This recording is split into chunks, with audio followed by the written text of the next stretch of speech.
Welcome to the Florida Massive Podcast. My name is John Barrett, your host. I'm super excited you're here because I know you're here for a reason, right?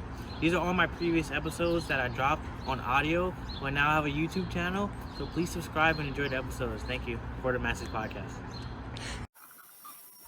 Welcome to For the Massive Podcast. I'm your host, Jonathan Barrett. I'm super excited and elated for our guest to have tonight, David Agans. How you doing?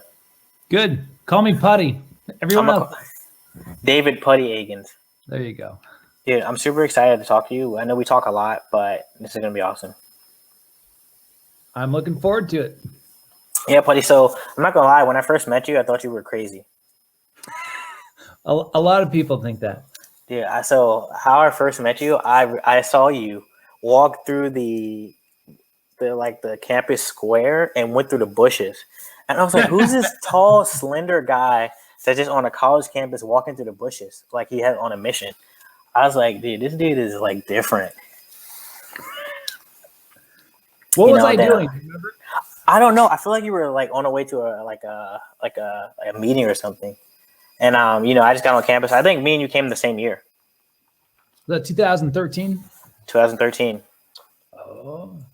Yeah, so I just got there. I saw you. I was like, this guy is like different, man. I don't know what's going on. And when you say different, later, JB, what do you mean by different? I was just like, why is he going through the bushes? I was like, there's clearly a walk path, but either you were like just like don't like paths and like listening to like societal rules, or you were late for something. And probably. I think it was the latter. No, I mean, if you had your shoes off, like you, I've seen you a few times. Like I would think it's that too. But later on, eventually, I learned that you were a campus ministry. You were one of our campus ministers on campus. I think you made an immediate impact on campus at our university. So Puddy, talk a little bit about your journey up until that point until we crossed paths. So I've done ministry at this point for about over 20 years. So I graduated from Gonzaga University, and at the time, this is 2005. My school sent the most amount of people to do a year of service than any other school its size. So it was really good and service oriented. And I wanted to give back, but I also wanted to pursue music. I got my major was poli-sci and I minored in theology and music. And so I tried to get to Seattle, but I couldn't make it. So I got a job. I remember I sent 3 resumes out to Portland, and one was as a youth minister. I'm like, I'll do that so I can play music and kind of learn my craft and to be able to go to a bigger city. So I did that and ended up, and the average Catholic youth minister at the time lasted about 6 months to a year. And I ended up lasting about 6 or 7 years. Wow. So I just must be crazy. Or I had a great staff around me and great leadership and a great pastor. Why was the turnover so like high? It's just a lot of ministry doesn't pay a whole lot, and then it's also about leadership. So if you have people either do one of 3 things, they either if there's a problem that arises, they stand their ground, or number 2, if they do stand their ground, they better be okay with the repercussions of that, or 3, they leave with their feet. Yeah. And I had a place that I just absolutely loved what I did, and I loved the people I was with. I still look at pictures and movies. I'm like, that was a fun time. Yeah. And let me tell you, just jumping in and out of bushes was the least of what I did back then as a youth minister. So it was fun. Did a lot of great things. Got to play music, did conferences, learned how to record music. I've been blessed beyond belief, and I'm going back there in 2 days, which will be fun for a mentor. She's getting married. She's 77 and she's getting married to an 81-year-old. So yeah, you talk about her a lot. I love Sandy Zidell. So she's a hoot and a holler, and so I've been formed so much by those people in my early years, and so I did that. There wasn't a place really to go after 6 or 7 years. I built a program. I felt I did a good job, and then I did higher ed for another 7 or 10 years. And I was a spiritual director of retreats. And it really was a great point, because I love college ministry, because if they're in front of you, they're not being forced to, and they're genuinely authentic about where they are in their life and who they are and where they want to be and what they're called to be.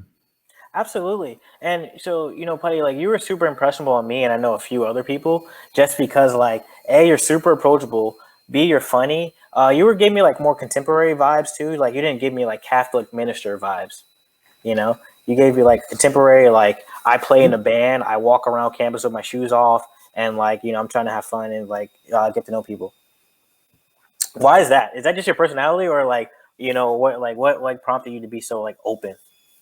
I like once again, I've had really good mentors. I was trained by the Jesuits, and if you think Jesuit universities, you think Fordham, you think Georgetown, you think Gonzaga. Really good, holistic training and education, right? And so, like mind, body, spirit, and I've just had really good leadership and really good examples to this day. And I think that he is trying to surround yourself with with people that are better than you, so they pull you up to their level. So I agree. And for me, like you were just super relatable. You wore jeans, you wore a t-shirt. You like we come to mass on Sunday. You're in your jeans and your polo at mass. I'm like, oh man, so you can like you could be like a believer and still like be contemporary, be open. And that was like super like amazing to me. Be normal, yeah. Yeah, you can be normal, bro, and like you're not like you didn't act like you were better than anyone or anything like that. So super, super impressionable. So you end up like starting higher education. You come to Willing Jesuit in Willing, West Virginia, and you get there. And what was the state of campus ministry when you got there?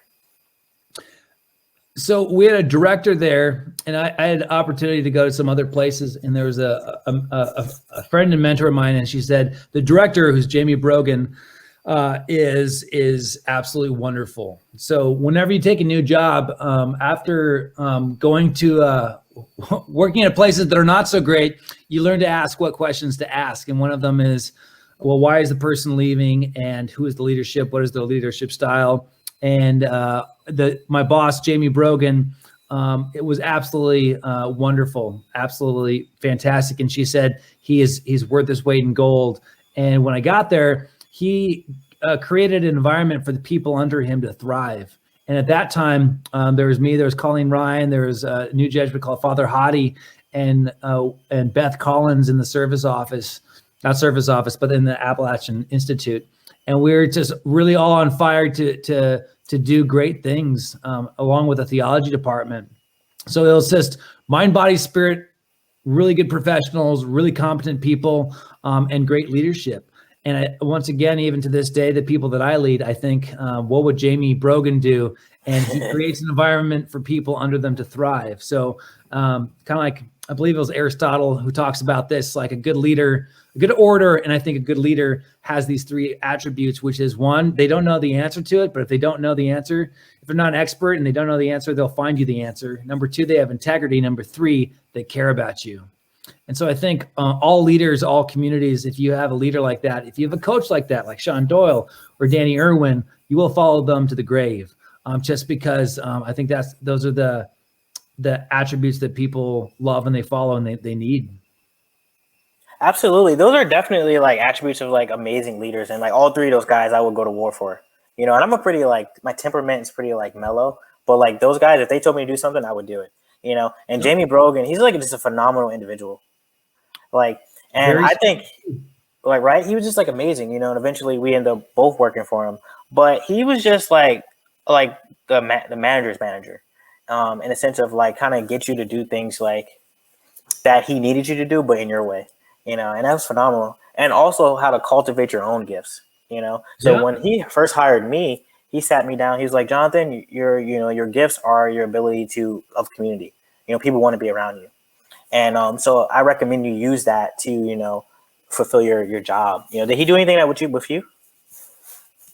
No, I think once again, it's just cultivating your gifts. I've been in many places where they say you have to fit a certain a box or act a certain way or have a certain acumen. I think wherever I've been, I think who I am has gotten to where I am today, which is good because it's authentic.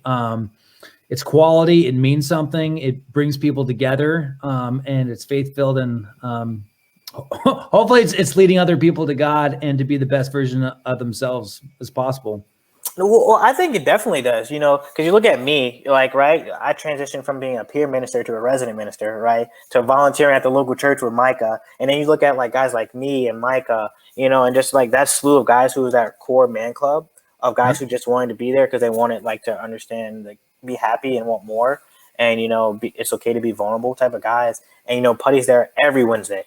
So we had a faith sharing group called Man Club where we all got together. We did highs and lows of the week. We sung hymns, and Putty, you're like the first like guy man figure that was like getting super vulnerable in those settings with us, and that we could be ourselves. Yep, I think that's the model that Jesus showed us. Absolutely, leading by example. And like, so when we go back to that too, like my thing was always just like, especially when we talk about church, we're talking about like if church is a hospital, is there for the sick, so we shouldn't shun people, and I've always like had that mindset of like kind of like leading by example. I never wanted to like, force anything on anyone. And I feel like you're the epitome of that, Putty. Honestly. Well, hopefully, I think is Proverbs 27:17. Iron sharpens iron. Our job is to maybe bend people, maybe not, but hopefully not break them. Yeah. And once again, I think we all need accountability. I think we all need to surround ourselves with people who will tell us where our blind spots are. I was thinking about that today. I'm like, Bob Goff has a great thing. His wife in Love Lives Here, I think it is, his wife's book. And she says like she has a board of trustees, right? Yeah. So who are the people who are in your tight circle that can be able to tell you things that you need to hear, but things you don't want to hear?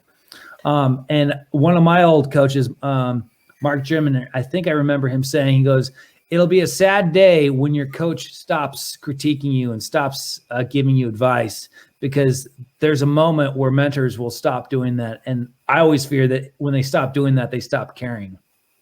And it's so true. So true. And I do think iron sharpens iron, definitely. I think we did that for each other. I grew so much in that time where eventually you trusted me to like, meet with other students and, get vulnerable with other people. And I feel like we grew quickly in that community we had. So Putty, when you first got to the university, like what struck you immediately about the type of kids that were there? There were so West Virginia is kind of known for they were called by the Jesuits there to educate a region that needed education, right? Absolutely. And so I've always kind of been kind of a blue collar kind of person. I like going to places that are not the norm. When I was a youth minister, I was in Portland, Oregon, so that's considered mission territory. We're only 10 to 15% of the people in 2005 were actually practicing any religion at all, and I prefer that. And then I was in Montana and I was in West Virginia. I'm kind of a blue collar guy myself. I'm just kind of, I'm not a heady guy. I can kind of maybe grasp heady concepts. I have an MBA and a master's in theology, but I'm always like, dumb it down. Talk to me like a 4. And I think that always helps me because like, if you can't explain it to a 4-year-old, it's kind of too theoretical. And if I can't take theology and make it practical, I'm missing a step, or I'm missing a gift to be able to tell the masses. In fact, C.S. Lewis did all of his writings, and he wrote in his memoirs, until the church is able to explain God to the common man, I will continue to write the way that I do. And man, that is so needed. And I think Wheeling was just a beautiful place at the time, Wheeling Jesuit University. That is no longer what it is today. But where it was able to meet people where they're at. And how do you sell something that people need but they don't want? And I think the answer to that is you encounter them and you live with them, and you question them and you encourage them to be the best version of themselves that they're called to be, that God's calling them. And you hold them accountable, right? And you're meeting them where they are, in a sense of like you're leading by example. Like, I'm not asking you to do anything that I'm not doing. Yeah. And that's the big part, because I think even for me as a leader right now, in the team, I show them like, yo, I'm not asking you to do anything that I'm not willing to do. Absolutely. And that was big. So you get there, you notice the type of like kids and students that were there. So we moved forward, and I would say we had exponential growth. I would say year after year we doubled to the point where we had to get a new location. So like, Yep. how did you have to like you? I feel like you pivoted. So again, you started implementing peer ministers throughout to help manage that. So like, where'd you get that idea from? Because I couldn't do it all myself. You would have tried. Yeah. You tried. So a couple of things. One is if there's just one or two campus ministers. So if there's me and Colleen and Hadi, that's 3 campus ministers on a campus of like 1,100 people. That's not enough. Hopefully we're all campus ministers. If we're all believing in the motto to create men and women for life, leadership, and service with and among other people, we're all called to be campus ministers, and we had a collaboration with people who were all on board with that. But once again, there comes a point where I'm an old fella, and I always know in youth ministry when it was time to go, when people couldn't relate to you as well, and I always knew that like resident ministers like you and Nick Cochran were perfect examples where people would come to you because you were younger to them, you were closer to them because you were in the residence hall. They were able to do that, and I think it's good to be able to have the gift, but it's better to be able to pass it on. Like you can, I don't know, if it's just me doing it, it's not sustainable. So how can you make something sustainable? And I think it's the proof is in the pudding, where it's quantitative and qualitative. So like when we left, we had the most participation in school history of retreats in small groups, and sending the most people to years of service. And that's just not one person. It's the entire community. It's the faculty. It was Colleen. It was Hadi. It was Jamie. It was Beth Collins in the Institute. It was Tom Briding. It was just the relationships. And one of the things that still strikes me today is I'm an executive in healthcare, that it's all about relationships, and it's all about strengthening those and being authentic and trusting, and once again calling ourselves to be the best version of ourselves and the best organizations that we can possibly form. And how do you build structures to emphasize that? No, and it's so true. Like, it's really about relationships. And I feel like the community we built and the relationships we built there, like, transcend even to now, like 7, 8 years later. Like, when my mom passed away, like, the love that I got from the Jesuit community was just like overwhelming, to be honest. Yeah. And I'm talking like thoughtful stuff. I'm talking like handwritten letters.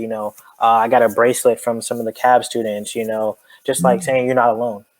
And that's the best thing for me, especially when they translate into like life, and you see the things that they learn at the university, just make them better people, and I don't know if you see that in like me and Micah and Nick Cochran. He was so transparent. That was like the most transparent person I've ever met in my life.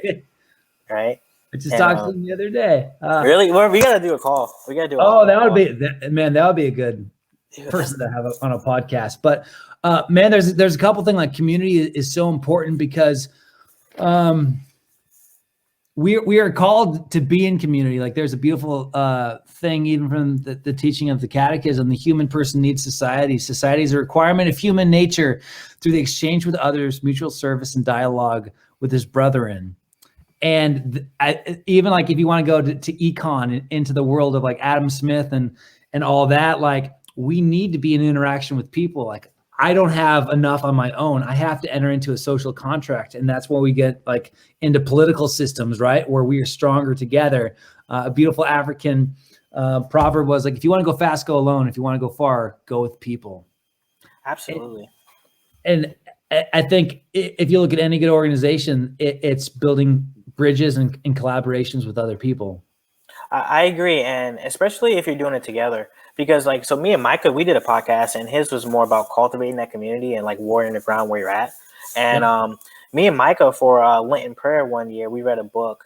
We read a book called The Power of the Other, and it's like real scientific studies that really show that like when you're doing something for someone else, you're stronger. You're able to achieve more, and super, super powerful. And this goes to show like would you help me and Micah cultivate within ourselves have translated, to the point where we still talk about these things like now, So like, with that being said, like, how do you help people find their callings? I think a couple things. One is awareness. And I think community is good with that, because if you're never told you're wrong, you just keep going through life thinking like you're the person, right?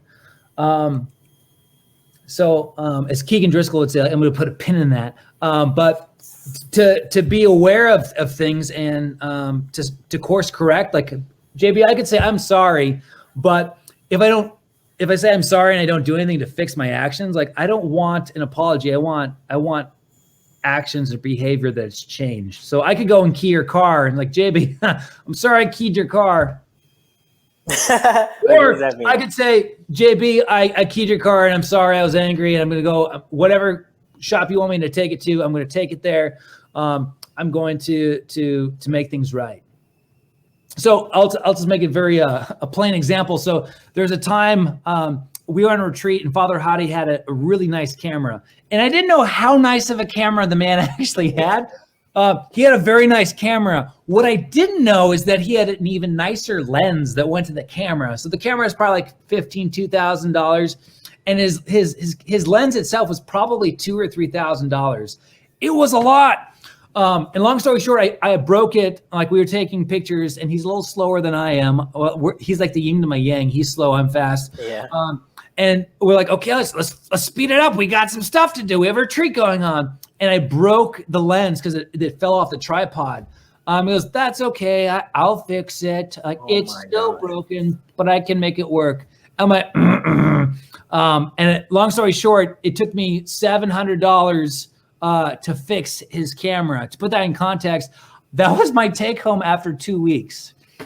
And I put the receipt in afterwards and I gave it to him. And when he looked at that and he got his lens that was fixed and he knew how much it costs, once again, it's a blessing has three things. One is to be seen, two is to speak well of, and three is to sacrifice so others may live more abundantly. And after that, I think he's like, okay, you actually do care about me when you say I'm sorry. You're not just saying I'm sorry. I'm like, okay. No, I'm sorry. I'm going to make it right and it won't happen again. Yes, and so that's like action behind the words. Yeah. St. Ignatius said a beautiful thing, like love ought to show itself in deeds more than words.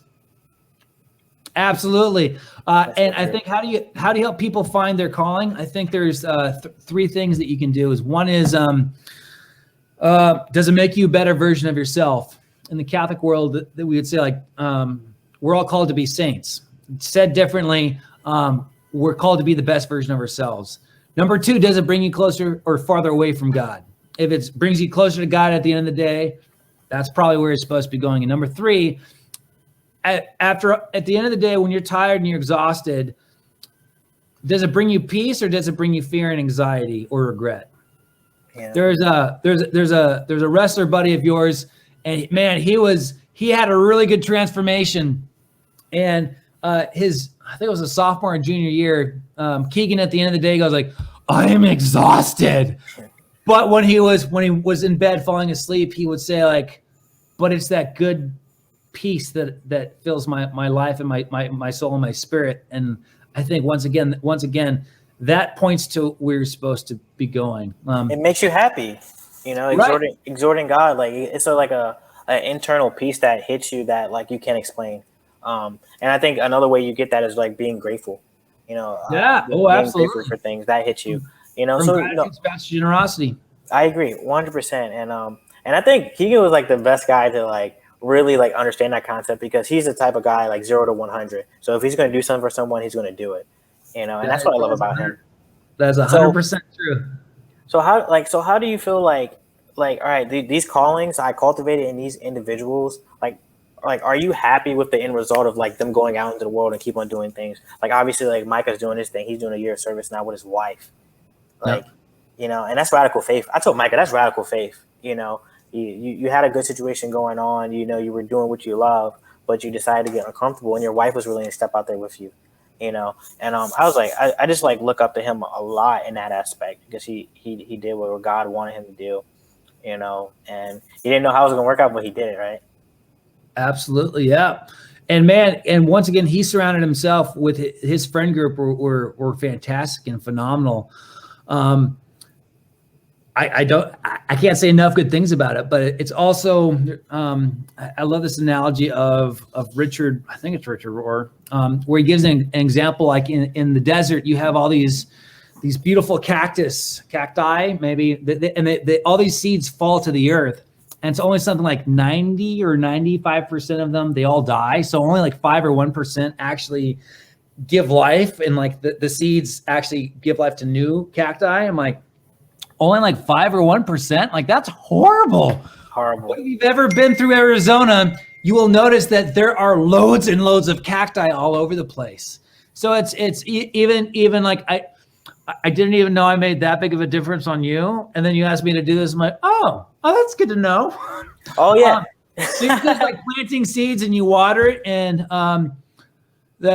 as Anthony DeMello, my favorite Jesuit, says, like, the nature of water is the same. It makes thorns grow in the marshes and flowers grow in the garden, right? But your job is just to dance your dance, to be the most authentic person that God is calling you to, and hopefully have awareness and detachment so that you can prioritize your life appropriately.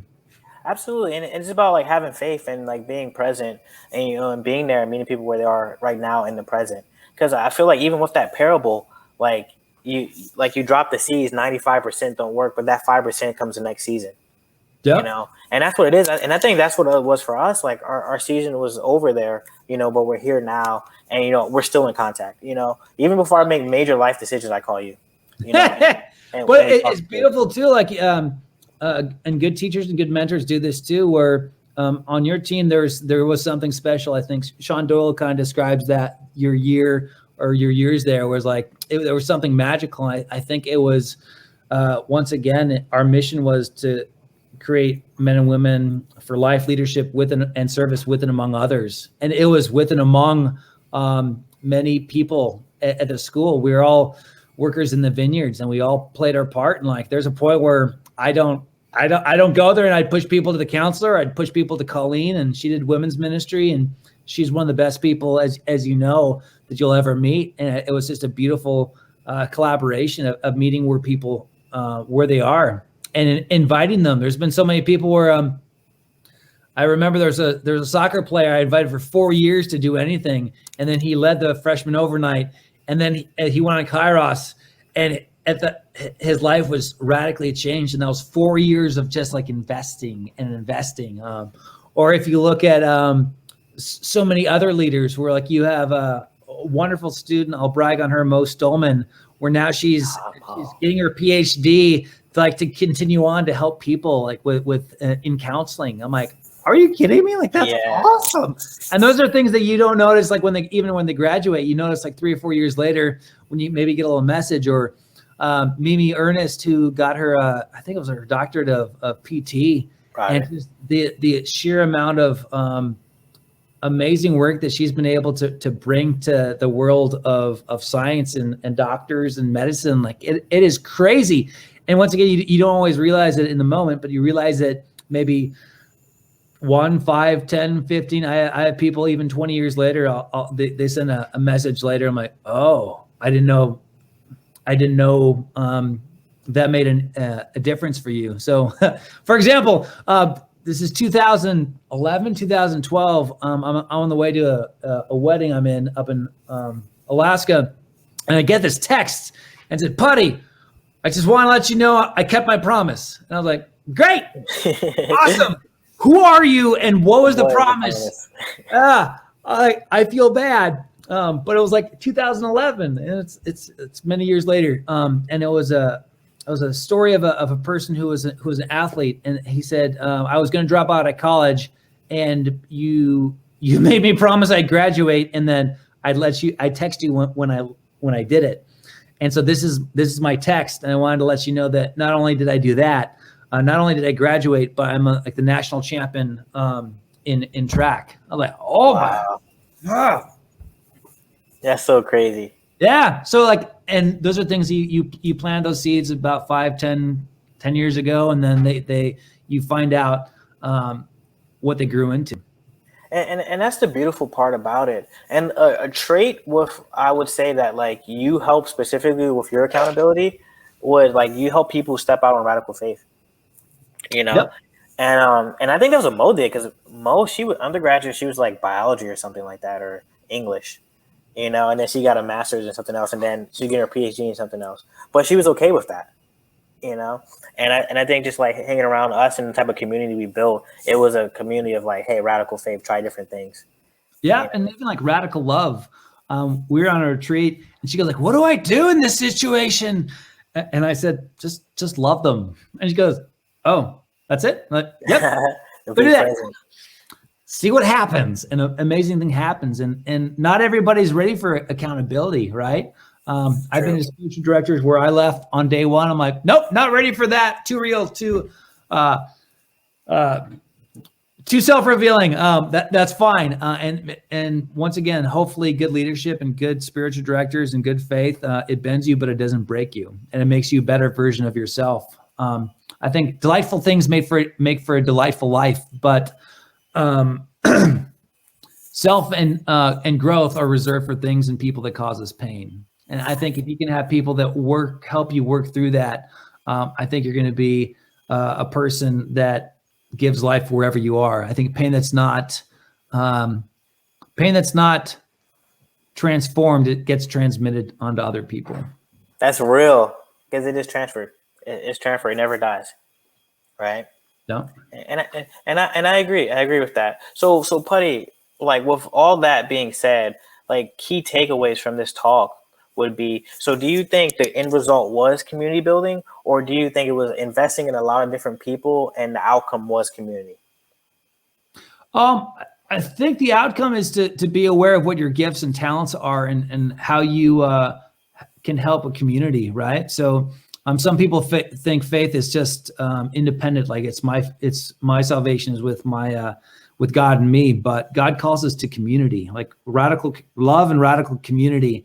And there's a retreat that I do based on the Enneagram, right? So there's different personality types that people have, and they all respond to God differently. But how are we all called to live ourselves out in the way that God has called us to, and complement and grow with and among other people? So I think hopefully my leadership style is much like kind of like yours or Micah's, like, right? You wouldn't ask anybody to do anything you wouldn't do, but also like I'll walk with you. And even random texts of people who have like drug addictions, to this day, they're like, I don't have anyone who keeps calling you, or who keeps calling me and keeps inviting me to change or to go into rehab or to be the best version of myself. It doesn't happen, but my gifts are different than yours, JB, and yours in the service are going to look way different. But how can we be into what God is calling us to, and how can we live that out? Like, I love camping. I love going out in the wilderness, and I love it probably most because everything, when I look around me in nature, I was just in Glacier last month, everything in creation is doing exactly what God has called it to. But humans, for some reason, have a hard time of like being in tune with what God is calling them to. So I think Super hard time. Yeah, including myself. Yeah. But I think if you can help people find that calling and embrace it and sharpen it, I think that's what is going to make a better citizens and better communities. St. Ignatius said the whole point of basically the exercises was to be a good, fully formed person so you can help society. And that is the end goal, right? And it's like, I think us as humans, when we invest so much to get to that end goal, it's like, well, if we don't see any change, any action, it's like, how long do we keep investing?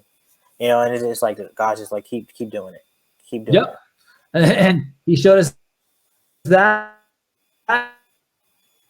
forgive 7 times 7 times 7, or the prodigal son. Like, before we can even apologize, the father's out there running and just accepting him and loving him and embracing him before he can even apologize.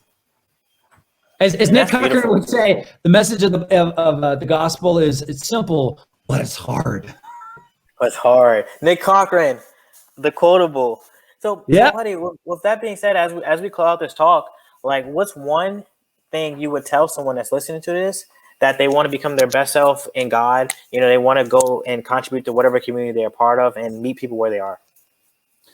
I think the one thing would be to to try to find awareness and to find your authentic self. So there's a great Jesuit theologian called Bernard Lonergan, and he said, good conversion is moving away from something that is unauthentic to something that is more authentic. And for all of us, we have like ourselves who we are now and to the better person we can be. And there's different tools to do that. There's discipline, there's mentors, there's self-help books, there's the Enneagram, there's the Myers-Briggs. I think to go onto and start an adventure to find your most and best authentic self. Because I think when you do that, when you find your calling, when you find your star, when it rises, you'll be able to thrive. I agree. And like, it's like your truest self, you go closer to God, you know, and you exhort God. And then that's what the definition of your let your light shine, be that city on the hill. Lucia lux vestra. Lucia lux vestra. I'm ready to get it tatted, Puddy. I'm waiting.